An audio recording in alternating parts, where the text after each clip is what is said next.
Ako po si Rodolfo Liarena, operator ng DTF machine dito sa LCC branch.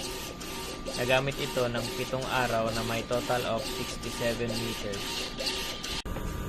Ito naman ang printer head, hindi pa napapalitan since July 2023. Ito naman ang capping na may 90% good condition.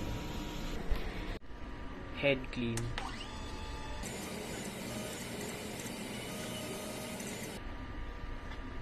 Punasan ang wiper after head clean.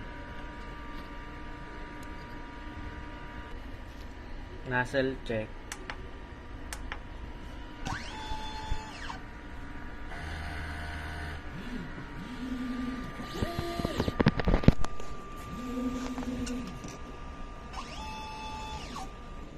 Ang ink system label namin ay tama lang.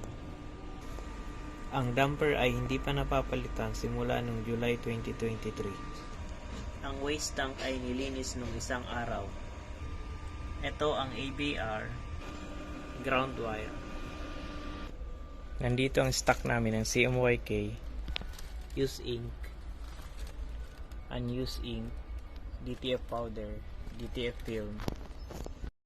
Ito naman ang nagamit namin sa CMYK, white isa, DTF powder isa.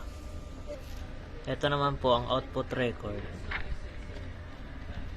Ito naman po ang daily checklist. Thank you.